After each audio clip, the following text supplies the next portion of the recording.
আসসালামু আলাইকুম ফ্রেন্ডস, ইনশাল্লাহ সবাই ভালো আছো। আলহামদুলিল্লাহ আমিও ভালো আছি। তো ফ্রেন্ডস, এই দেখো, আজকে আমি যে ভিডিওটি তোমাদের সামনে নিয়ে এলাম, ভিডিওটি হচ্ছে আমার ভাতিজিকে নিয়ে। আমার ভাবি একটা পাশে বেড়াতে গেছিলো, স্কুল যেহেতু ছুটি আছে 25শে ডিসেম্বর উপলক্ষে। তো ভাতিজি প্রচুর জেদ করলো ঘুরতে যাবে, তাই ভাবি নিয়ে একটু পাশে বেড়াতে চলে গেল। তো এখন ও যে ঘোরাঘুরি করছে, এটা আমাদের ছাদ। আর এখন ওই পাশে একটা পার্ক আছে আমাদের, সমুদ্র পাশে এসে এখানে একটু ঘোরাঘুরি করতে এলো। তো আমি বলবো এই সব উপলক্ষে ছুটির উপলক্ষে ছোটো ছোটো বাচ্চাদেরকে যদি বাবা মারা একটু ঘোরাঘুরি করাতে নিয়ে যান, তাহলে বাচ্চাদের মনটা খুব ভালো হয়। একদম ফ্রেশ হয়ে যায়। পরের দিন থেকে আবার পড়াশোনাতে তারা ব্যস্ত হয়ে যাবে। তো আমরা ছোটোবেলা ছিলাম যখন, আমাদেরও প্রচুর ইচ্ছা হতো ঘুরতে যেতে, কিন্তু আমাদের এই সুযোগ হয়নি। আমার নানার বাড়িও ছিল একদম পাশে, কোনো দিন এই সুযোগ হয়নি। তবে চাচাতো ভাই বোনেরা যখন ওদের নানার বাড়ি যেত, খুবই কান্নাকাটি করতাম, মাকে জড়িয়ে ধরে কাঁদতাম। তো মা আমাকে একটা কথা বোঝাতো যে চিন্তা করিস না, তো তুই বড় হস, তোকেও একদিন বলতো তোকেও একদিন নিয়ে যাবে, তোকে দূরের দিকে বিয়ে দিব। তো এই রকম কিছুই হয়নি আমার লাইফে, যেটা আমি চাইছিলাম দূরের দিকেই যাব। তো আল্লাহ সুযোগ করে দেননি, বা এখনও দিচ্ছেন না। ইনশাল্লাহ আগে হয়তো দিবেন, বা নাও যদি দেন সমস্যা নেই। হয়তো এই দুনিয়ায় যদি কিছু না থেকে থাকে আমার জন্য, হয়তো আখিরাতে আল্লাহ দিবেন। তো যাই হোক, আমার কথা আমি একটু বলে দিলাম। তো আমি বলতে চাই ছোটো ছোটো মায়েদেরকে, বাবাদেরকে, আপনারাও একটু বাচ্চাদের নিয়ে একটু বেশি খুব যে অনেক দূরে টাকা পয়সা খরচ করে যেতে হবে এরকম কিছু না।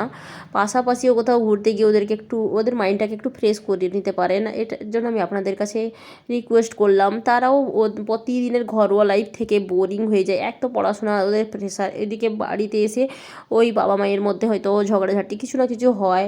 আর পরিবারের মধ্যে একই পরিবারে যারা অনেক একসাথে থাকেন একই ঘরে, আমরা নিজেরাই থেকেছি ওই রকম ঘরে, আমাদের লাইফটাও ঠিক ওই রকমই ছিল। তো অনেক ডিপ্রেশনের মধ্যেই ছিলাম। তো আমি বলবো এই বাচ্চাদের একটা খুব সুন্দর একটা, যদি বাচ্চাদের কি বলবো, পড়াশোনা থেকে শুরু করে ওদের মাইন্ড থেকে শুরু করে সব কিছু যদি আপনি ওর মধ্যে একটা এক প্রস্ফুটিত হয়ে হওয়া, একটা ফুল যখন ফুটে আর কি, ওই রকম যদি কিছু চান, তাহলে আমি রিকোয়েস্ট করব আপনারাও একটু বাচ্চাদের নিয়ে একটু পাশাপাশি কোথাও একটু ঘোরাতে নিয়ে যান।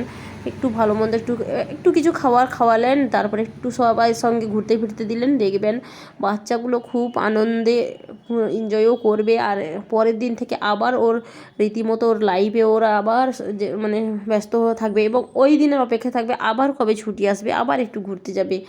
ওদের ওই ছোটো ছোটো চাওয়া পাওনাগুলোকে, আশা আকাঙ্ক্ষাগুলোকে আপনারা যদি পূরণ করে দেন, দেখবেন ওরাও সারা জীবন এটাই মনে রাখবে যে আমার বাবা মা আমাকে কিছু যে দেয়নি, এরকম অনেক কিছু দিয়েছে। তো আমি এটা আপনাদের কাছে একটু তুলে ধরলাম। জানি না হয়তো কিছু বলে ফেলেছি বেশি বা কম, যদি কোথাও কিছু বেশি বলে থাকি বা কারোকে যদি হার্ট করলাম, ক্ষমা দৃষ্টিতে একটু দেখবেন। এখন বাচ্চাগুলোকে দেখুন কত খোলা মনে তারা মানে এনজয় করছে। তাদের মধ্যে এখন কোনো রাগ নেই, হিংসা নেই, যে যার মতো আনন্দে মাতোয়ারা পুরো। এইসব দুরন্তপনা বাচ্চাদের লাইফে কত চ্যালেঞ্জ এসে যাবে, তারা লাইফটা চ্যালেঞ্জিং হয়ে যাবে, পুরোপুরি বদলে যাবে লাইফটা, যেরকম আমাদের বদলে গেছে। আল্লাহ সবাইকে হেফাজত করুক, সবারকে সুস্থ রাখুক, ভালো রাখুক আল্লাহর রহমতে। ওদের জীবনটা খুবই সুন্দরভাবে গড়ে উঠুক, দোয়া করি। আর আপনারাও দোয়া করবেন এইসব বাচ্চাদেরকে। আর আজকের ভিডিওটা কেমন লাগলো সবাই লাইক কমেন্টে জানাবেন।